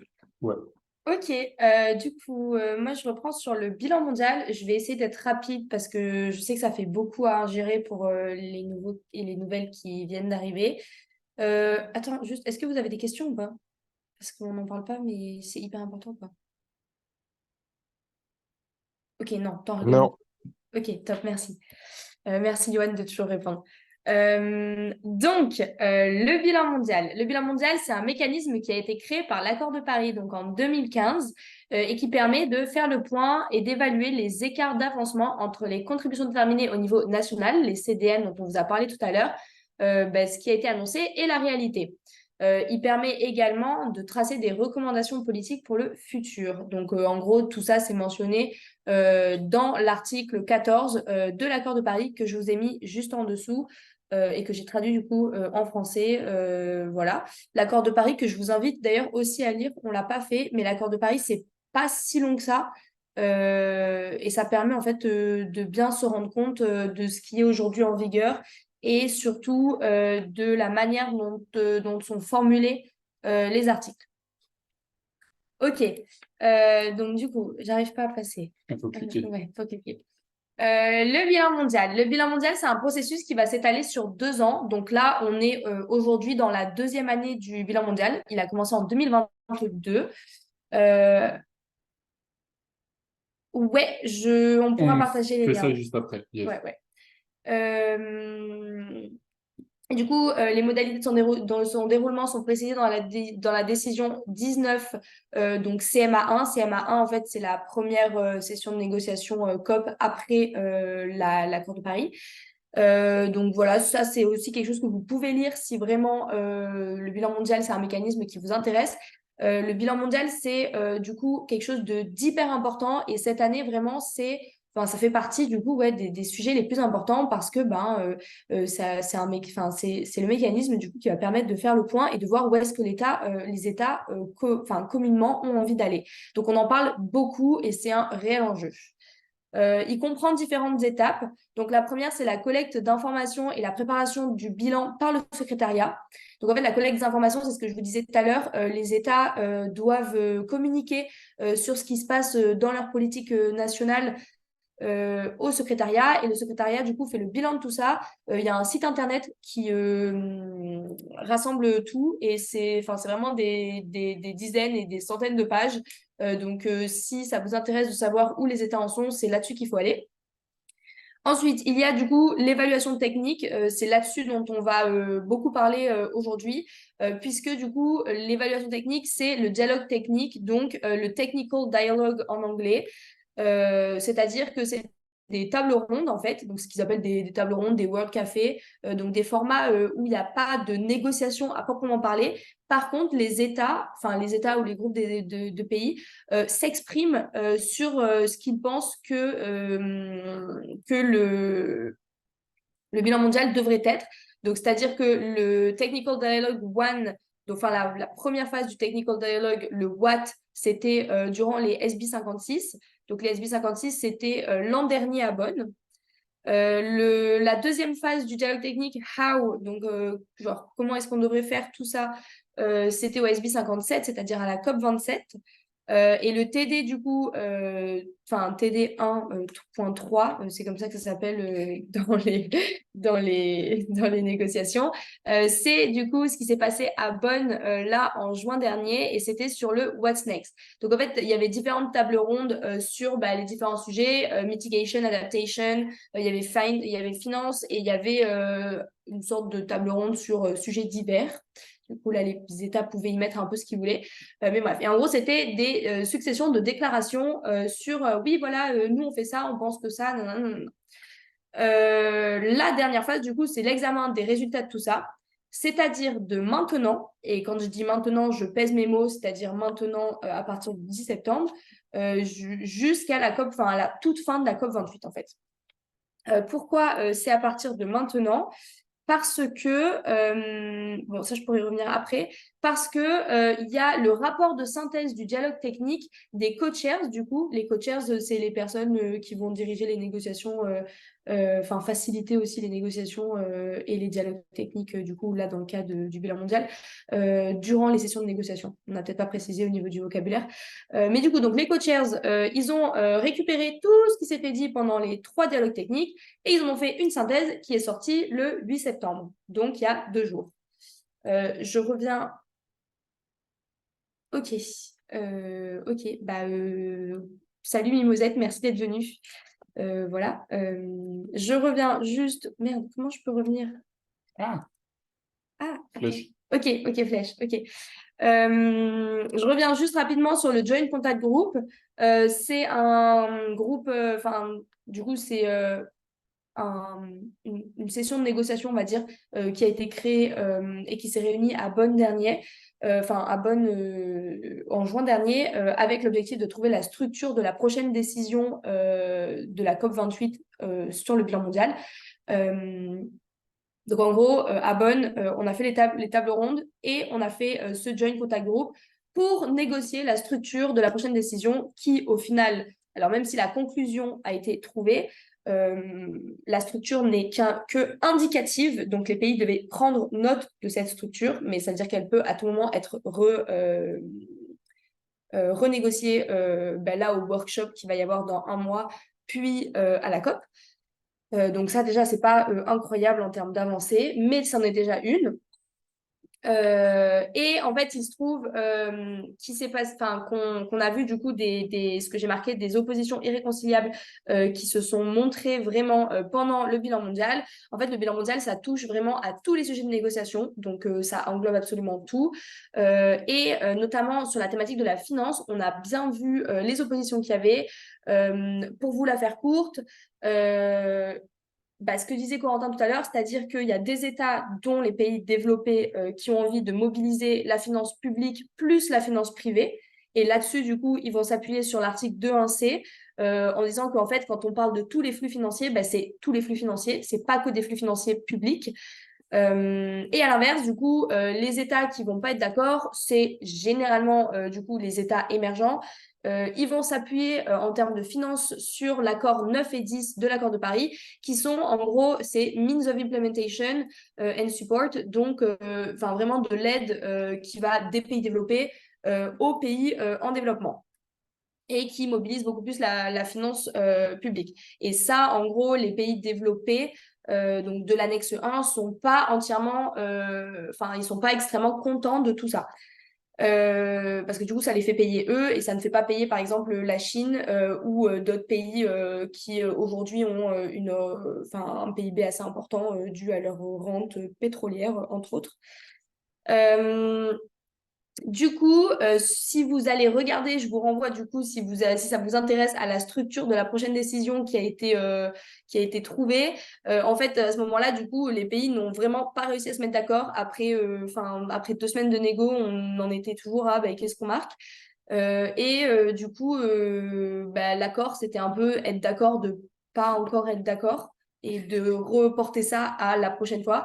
Et du coup, sur la structure, il y a marqué, alors, soit on met means of implementation, soit on met 2.1c, soit on met toute la finance. Enfin, c'est pas clair. Et du coup, ça retarde encore un peu le travail et ça nous fera plus de travail pour le workshop d'octobre et la COP28.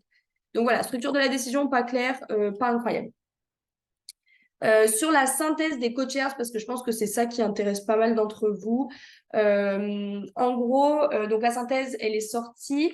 Avec Corentin, on l'a bien entamé, on a bien commencé à la... Fichier. Ouais, voilà, la ficher. On vous a créé un document pour ceux qui vont travailler après sur le bilan mondial, si c'est vraiment quelque chose qui vous intéresse. C'est un document qui pourra être partagé. Donc en gros, donc c'est un document qui comprend, je crois que c'est 150, une 150aine de paragraphes en fait. Là, je vous les ai mis en anglais parce que j'ai pas traduit. Désolée du coup pour ceux qui ont du mal avec l'anglais, mais compliqué de faire, de faire des négociations internationales sans parler anglais. Je vous ai mis le lien là pour le document. En fait, il se présente comme ça. Je sais pas si Voilà. le partage d'écran fonctionne toujours. Ah oui, est-ce que vous voyez? Oui, on voit, il n'y a pas de souci. Ok, top. Voilà, donc ça se présente comme ça. Je vous l'accorde, c'est pas très... Comment je fais pour revenir maintenant? C'est derrière le truc, il faut masquer la barre, je pense. Ah mince. Bon, attends, je vais revenir au rapport de synthèse, tant pis. Ok, donc le rapport de synthèse, c'est encore quelque chose qui est en construction. Ça veut dire que les personnes qui auraient envie de travailler là-dessus avec moi, vous êtes les bienvenus. Mais voilà, donc en gros, j'ai un peu relevé des paragraphes qui me semblaient clés. Comment je peux faire pour revenir au truc machin maintenant? Au slide? Ouais, Attends, on va masquer la petite barre là, elle nous emmerde. désolée Ouais, pour les petits masquer les problèmes commandes flottantes. techniques. Yes. Voilà. Ah merde, mais en fait, t'as pas la mise à jour. Bon, Ah bah, attends, échappe, on fait. Hop.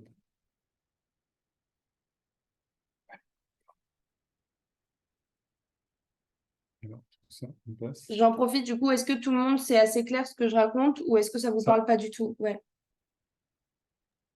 Oui, c'est clair. Ok. Donc du coup, en gros, dans le rapport, on a des EDL, donc éléments de langage qui sont assez consensuels à tous et du coup qui ressortent, c'est-à-dire on the basis of best available science. much more effort is needed now on all fronts. Enfin, tout ce blabla en fait qu'on a un peu dans les négociations internationales, il va se retrouver du coup là-dedans. C'est pour ça que j'ai pas tout relevé. J'en ai relevé certains dans le rapport, mais j'ai pas tout relevé. Ce qu'on a trouvé du coup hyper intéressant. C'est en ligne. Oui. Attends. Non, la commande flottante. Ah, pardon, c'est où les commandes flottantes? C'est là, ok, merde. Bon, ok, excusez-nous. Et qui, du coup, nous a un peu interpellés. C'est vraiment, ça a été plutôt dans les premiers paragraphes. Déjà, le premier, c'est qu'ils disent que les system transformations open up many opportunities, but rapid change can be disruptive. Donc, c'est un peu, alors, ok, il faut faire une transformation du système en entier, mais par contre, pas trop vite, s'il vous plaît, parce que sinon, ça peut être compliqué pour tout le monde de gérer. Donc, ça, on a trouvé ça assez important de le mentionner, en tout cas, enfin, important de vous le mentionner, comme quoi, c'est pas toujours à l'ambition, enfin, les rapports. Après, qu'est-ce que je vous ai mis? Ah oui, un paragraphe 10, hyper important. Donc là, je vous l'ai traduit pour pas qu'on perde de temps. Mais en gros, ils expliquent qu'en se basant sur les contributions déterminées au niveau national actuel, donc pas leur réalisation, mais ce que les États ont annoncé, l'écart avec la trajectoire étudiée par le GIEC, qui demandait du coup de nous faire rester dans l'objectif des 1,5, et d'environ 22 gigatonnes de CO2 en 2030. Ce qui est du coup énorme, sachant que pour l'instant, les CDN, elles sont même pas prêtes d'être réalisées. Pour là-dessus, Corentin, il va peut-être expliquer le petit graphique. Yes. En gros, ce graphique-là, il y a plein de trucs dessus. Bon, on va le grossir pour bien le voir. Désolé pour la slide. Il y a la trajectoire historique des émissions. Donc, en ordonnée, vous voyez les émissions. Vous voyez qu'on est quasiment à 60 milliards de tonnes de CO2 émises chaque année. Sans les contributions déterminées au niveau national, on est dans la petite zone grise qui monte ici. Je pense que vous voyez mon curseur. Donc, la petite zone grise ici, donc ça veut dire qu'on dépasse les 60 milliards de tonnes en 2030.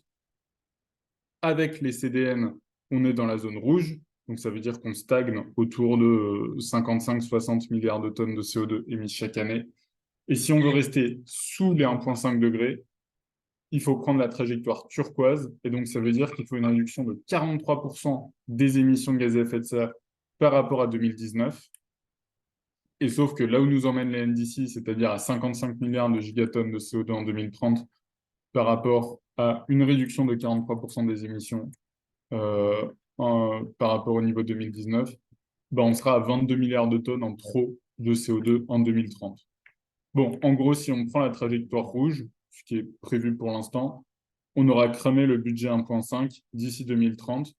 Et là, clairement, il y a un rapport qui nous dit on émettra 22 milliards de tonnes de CO2 en trop en 2030 pour rester sous les 1,5 degrés. C'est ça le message clé de... Ça, c'est le message clé. Et en fait, du coup, ce qui est important, parce qu'en fait, du coup, pour les nouveaux et nouvelles qui connaissent pas trop les relations internationales, enfin les négociations internationales sur le climat, c'est assez compliqué de faire mentionner des choses comme ça qui vont être consensuelles à tous les États. Et du coup, en fait, ce qu'il faut surtout remarquer, c'est que du coup, c'est bien que ça soit écrit noir sur blanc dans le rapport de synthèse et on espère que du coup, ça va figurer noir sur blanc dans la décision finale et dans le bilan mondial. Donc, c'est ça qu'il faut regarder. Ce qui nous a paru aussi assez lunaire, c'est le paragraphe 12 qui expliquait que all parties need to undertake rapid and deep reduction in GHG emissions in the decades after peaking, ce qui est assez problématique, sachant que le GIEC demande une réduction immédiate des émissions. Enfin, le GIEC et la CNUC aussi, c'est une décision qui a été acceptée sous la CNUC de réduction immédiate des émissions. Ouais, c'est ça. Et en gros, là, il parle de after peaking, sachant que du coup, after peaking, pour ceux qui sauraient peut-être pas, en gros, donc on dit que les émissions, elles montent et à un moment donné, du coup, elles vont décroître, enfin, on espère. Et du coup, le peaking, c'est Le maximum ouais, des voilà. émissions. Et du coup, est-ce que ça voudrait dire, du coup, là, dans ce qu'ils disent, que le rapport de synthèse explique que, en fait, les États, tant qu'ils n'ont pas fait le pic de leurs émissions, ils n'ont pas besoin de réellement agir. Du coup, donc ça nous a un peu interpellé là-dessus. Je Et sais pas trop ce que vous en pensez. ça, en gros, c'est à mettre en relation avec le troisième principe de la Convention, le droit au développement, Mm. où en gros, tant que les émissions croissent, c'est que le pays est en train de se développer. Donc, c'est le cas de quasiment tous les pays en développement. Leurs émissions de gaz à effet de serre sont croissantes. Mais du coup, là, ça veut dire, tant que le pays se développe, il n'y a pas besoin de prendre des mesures pour baisser les émissions de gaz à effet de serre. Et ce message-là, bah, il est complètement contraire à d'une part ce qui avait été accepté sous la CNUC, d'autre part ce que recommande le GIEC. Et au niveau du bon sens, on voit que ça marche pas. Enfin, on peut pas dire. Bref, Ok, bref, bref. on va avancer parce que sinon, voilà. Mais bon, là, du coup, je vous ai mis un peu des petits commentaires sur ce que je trouvais important. Donc, voilà. Ça, bon, ça mentionne un phasing out de all unabated fossil fuels. Ça mentionne autre chose aussi, mais je vais pas me... voilà. Moi, ce que je trouvais important, du coup, sur la thématique de la finance, c'est que, du coup, on revient sur ce truc de est-ce qu'on fait finance publique ou privée. Là, dans les articles là que je vous ai relevés, donc ça parle de finances publiques, ça mentionne 2.1c là parce que c'est all financial flows, mais là, ça mentionne la finance privée. Donc, on a une mention explicite de la finance privée qui doit être mobilisée.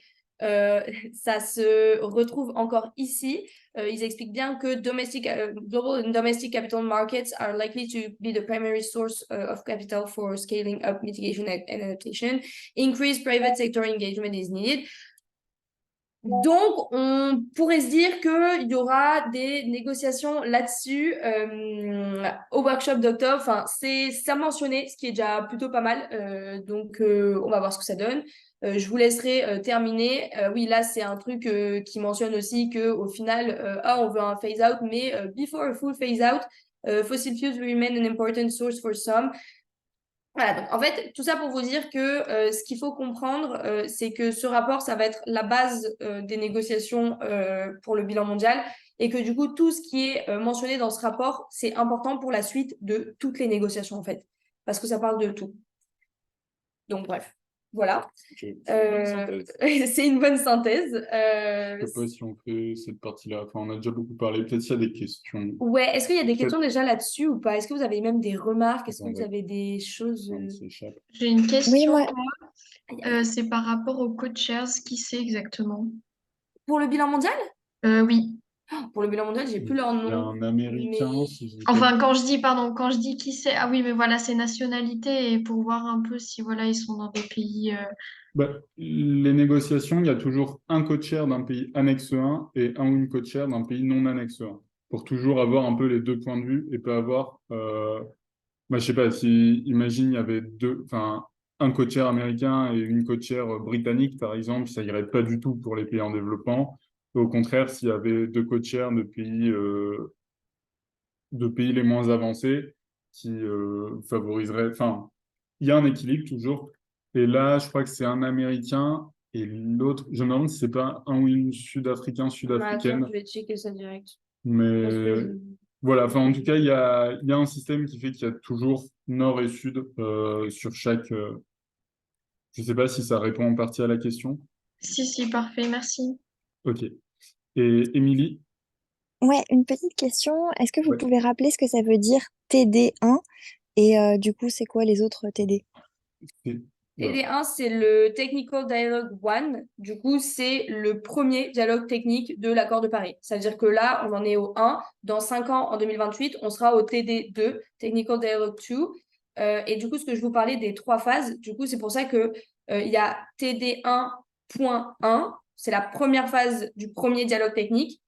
TD1.2, deuxième phase du premier dialogue technique, donc c'était le how. Et là, à Bonn, dernièrement, les tables rondes, elles portaient sur le what's next, donc TD1.3. Et donc, est-ce que ça veut dire que ces TD, ils font un rapport de synthèse sur l'ensemble des items de négociation ou uniquement sur certains items? Alors, du coup, le technical dialogue, c'est, comme je disais, des tables rondes. Les États, en fait, ils enchaînent des déclarations, genre, littéralement, c'est 3 heures, voire 4 d'enchaînement de déclarations.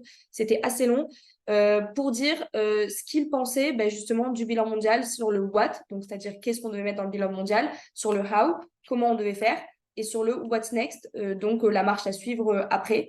Tu as deux choses en fait. Sur la collecte des informations, c'est-à-dire des résultats des États, donc de leur politique nationale, de leur stratégie à long terme, ça, c'est par le secrétariat avant, c'est un truc à part. Là, le rapport de synthèse, il porte juste sur les déclarations des États qui ont été faites pendant cette Ok, période. Est-ce que c'est plus clair? ok. Merci, oui, oui, super, merci. Ok. Attendez, parce que du coup, j'ai la truc du Global Stock Take, donc je peux vous dire qui sont les co-chairs du Global Et Stock Take. attends, c'est pas sinon sur le document que je t'avais envoyé, genre document produit par, il y aurait le... Je crois pas. Mais bref, vas-y, on peut passer en vrai. Ouais, est-ce qu'il y a d'autres questions ou... Enfin là, ça fait déjà quasiment 1h40 qu'on parle, donc est-ce que vous voulez continuer à discuter? Est-ce que... Enfin, vous voulez faire quoi en Si gros? vous en avez marre, sentez-vous libre de partir. Vraiment, on Ouais. comprend que c'est long, etc. Déjà, merci d'être resté jusque-là. Non, il va marquer. Alors, non. Mais je savais qu'il va marquer, mais je vais chercher là. Alors, il y a un message dans le chat. C'est super clair, vraiment, merci beaucoup. Bah, avec plaisir. Ok, super. Juste, on va peut-être passer directement. Est-ce que, vous avez envie un peu de discuter sur ces sujets? Vous avez des réactions face à tout ça, notamment les personnes qui découvrent? Je trouve que c'est quand même vachement complexe. Il y a énormément de croisements de données. Et du coup, j'ai l'impression que des fois, on rend des choses complexes pour, on va dire, ça empêche aussi d'agir concrètement sur le terrain, sur certains sujets. Et voilà, c'est juste la petite réaction que j'avais. Je trouvais que c'était trop lâche sur certaines choses et du coup, ça empêchait réellement l'action, quoi. Tu veux répondre? Ouais, Vas-y. peut-être j'ai un point de vue un peu naïf là-dessus, mais vu comment se passent les négociations, j'ai l'impression que c'est jamais volontaire de rendre. Ok, parfois c'est volontaire de rendre les choses complexes. Parfois il y a des pays qui font exprès de faire des déclarations de 1000 ans en incluant plein de mots compliqués et tout. Mais ce qui est accepté en langage commun, les, les décisions de COP, etc., certes c'est compliqué. Les mécanismes qui sont créés, certes c'est compliqué. Mais il n'y a jamais des mécanismes qui sont créés pour rien. On va jamais dire ça, on va le faire et juste pour rendre les choses compliquées. Mais c'est juste que, bah, si on reprend l'exemple de comment ça s'est fait, les pertes et préjudices, et pourquoi il y a eu, comment on en est passé de une demande d'AEOSIS avant la création de la convention jusqu'à la COP de l'an dernier, on crée un fonds pour préparer les pertes et préjudices.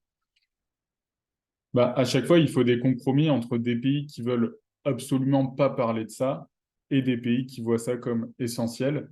Et donc, souvent, des bons compromis, c'est on va faire un workshop ou on va faire un dialogue technique là-dessus, ou on va créer un groupe de travail là-dessus, et on va essayer de produire une synthèse, et on voit ce qui sort de la synthèse. Et bah, c'est vrai que ça rend les trucs super compliqués. Enfin, il y a des workshops et des groupes de dialogue dans tous les sens. Là, ça fait que les, euh, les négociations, elles sont rendues très compliquées. Enfin, on en sera à la 28e COP, sachant qu'il y a des rassemblements chaque année en juin, sachant qu'il y a des rassemblements sur chaque sujet de négociation en marge des rassemblements de juin et de la COP qui a lieu en novembre-décembre. Donc, il y a plein de mécanismes dans tous les sens, il y a plein de langages différents, il y a plein de subtilités de langage. Honnêtement, je ne sais pas à quel point c'est intentionnel de faire ça pour retarder l'action climatique et pour rendre la chose la moins accessible possible. Je pense que pour mettre 200 pays d'accord, sachant que la survie des uns est contradictoire avec la survie des autres, genre tu vois, si tu prends un pays pétrolier, sa survie, c'est continuer à produire du pétrole. Et si tu prends une petite île, genre le Vanuatu, qui culmine à 2 mètres au-dessus du niveau de la mer, sa survie, c'est arrêter de produire du pétrole.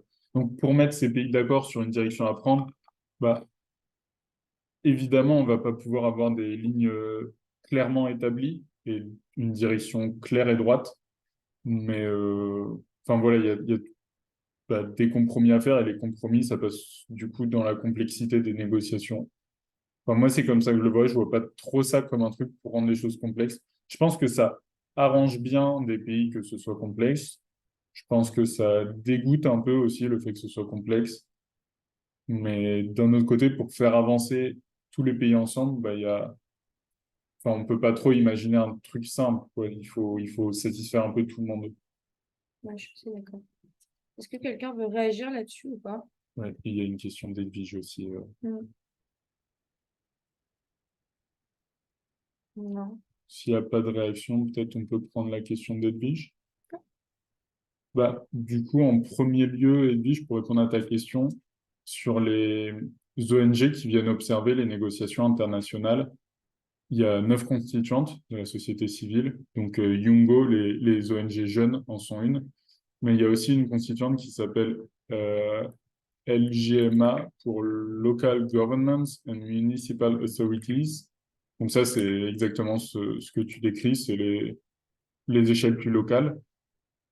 Euh, Toutes les constituantes d'ONG ont un peu droit d'avoir leur voix exprimée en plénière, par exemple, dans les plénières d'ouverture, de fermeture, pour dire ce qu'elles attendent.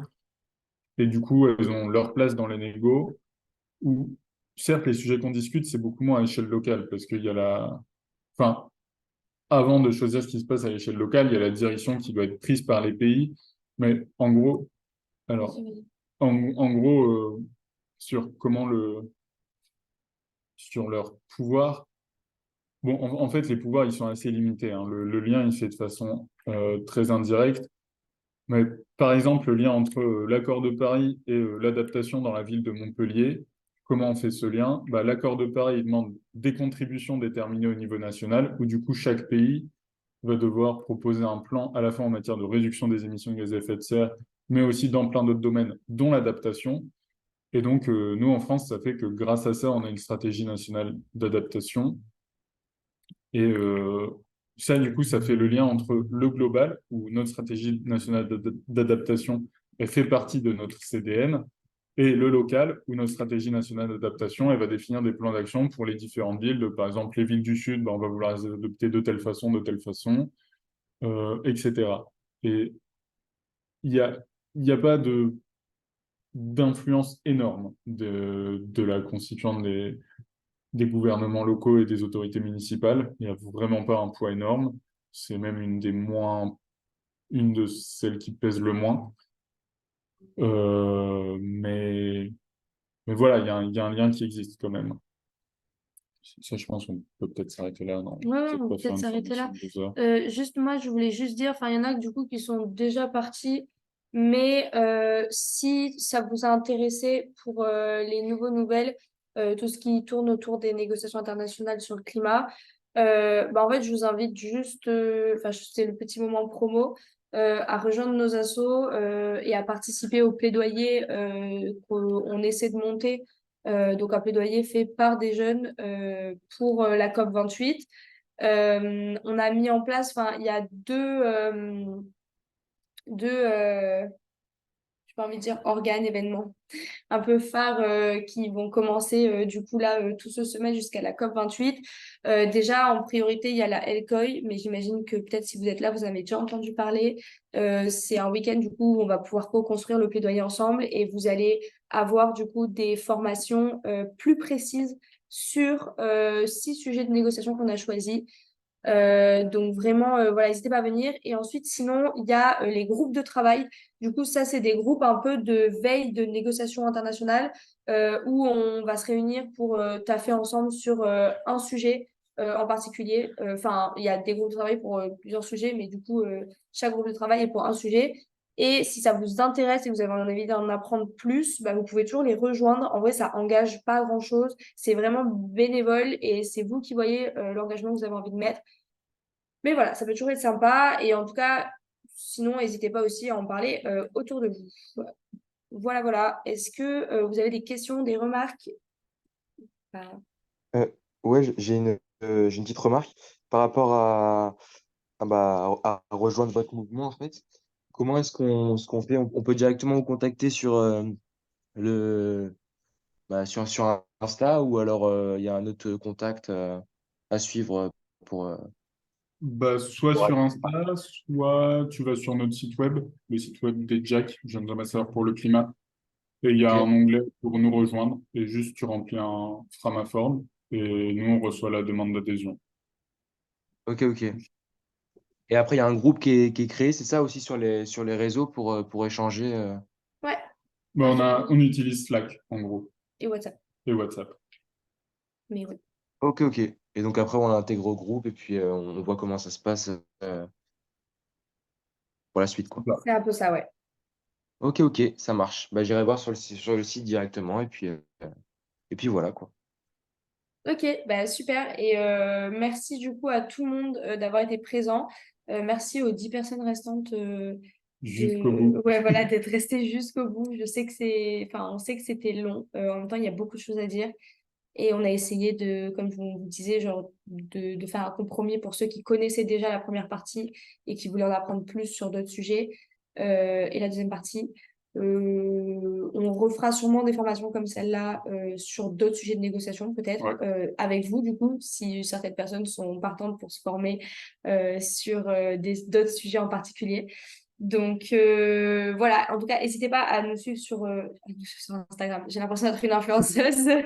N'hésitez pas à vraiment à nous en parler si vous avez encore des questions, si vous voulez travailler avec nous. Et vraiment, voilà. Et bonne journée, bon dimanche, bon J'aurais week-end. juste une petite question. Oui, pardon. Ouais. Oui, vas-y, n'hésite pas. Non, je veux juste savoir si on veut en savoir plus, en plus des ressources que vous nous avez déjà données. Parce que moi, en négociation internationale, je suis en fac de bio, donc je pars de zéro là, dans tout ce que vous racontez. Ouais. Dans quelles ressources on peut s'appuyer pour se former et genre vraiment avoir un niveau de base pour mieux appréhender l'ampleur du truc, quoi. Alors, non, attends. Le site de la CNUC, déjà, il y a plein de choses dessus. Mine d'informations. Le site de la CNUC, ça fait sur tous les sujets. Donc, vraiment, site de la CNUC. Il y a beaucoup de choses qui sont traduites en français. Vas-y, continue. Il y a beaucoup de choses qui sont traduites en français, pas tous malheureusement, mais bon voilà. Sinon, avec Corentin, on a fait un super livret qui résume plein de choses. En vrai, ça résume ce qu'on vous a dit là. Mais voilà, on va pouvoir vous mettre le lien. Enfin, en vrai, on va peut-être créer un truc de ressources. Il faut qu'on s'y mette. Sinon, vous avez le guide de l'accord de Paris. Qu'est-ce Et je le partage. que- là, Oui. ok. Bref, il y a plein de ressources comme ça. En vrai, si ça vous intéresse, on peut peut-être, Emma, je sais pas ce que tu en dis, genre essayer de faire une sorte de dossier ou quoi qui regroupe tous ces liens et Ouais, ce serait hyper chouette. Je vais essayer de faire un espèce de message et peut-être le mettre sur les réseaux de bah, maintenant pour aller plus loin après la formation, on peut lire ça peut-être. aussi Top. de- On fait ça dans la semaine. Ouais, on Ouais, fait trop ça. cool. Sinon, en vrai, il y a plein de ressources qui existent. Bon, après, c'est des livres, des trucs comme ça, mais voilà. Et sinon, il y a des formations aussi sur YouTube, des fois. Il y a des gens qui ont filmé leur formation et qui l'ont mis sur YouTube. Donc, voilà, si vous êtes plus vidéo que texte, voilà. Et juste pour préciser, dans les mois à venir, là sur le premier semestre, on va essayer de reprendre un peu les gros sujets de négociation et de faire une formation bah, les dimanches comme ça, qui va être spécialement sur les sujets de négo. Donc, restez informés. Normalement, dans l'année, on va avoir plus d'informations là-dessus. Ouais. Et du coup, merci Emma d'avoir organisé la formation aussi. Ok, bah super, merci. On vous met Merci. le lien du rapport de synthèse. Camille, on te l'envoie. Il n'y a pas ça. Si, il y a Super, ça. merci. Attends, Bah, ou on mettra sur le groupe. il n'y a pas de groupe. C'est bon. Voilà, c'est good. Mais moi, ça bug Dans sur le chat. mon ordi. Mais refais-la, recharge. Ah, ouais, il est flingué. Ok, ça c'est vraiment pas normal. Désolé, Euh, on a un problème pour partager le document que partageait Caro. mais je sais où est-ce qu'il est le lien. Va là, sur la slide, Ah, et je l'ai mis sur la slide. yes, yes, yes. C'est good. Ok, on vous partage.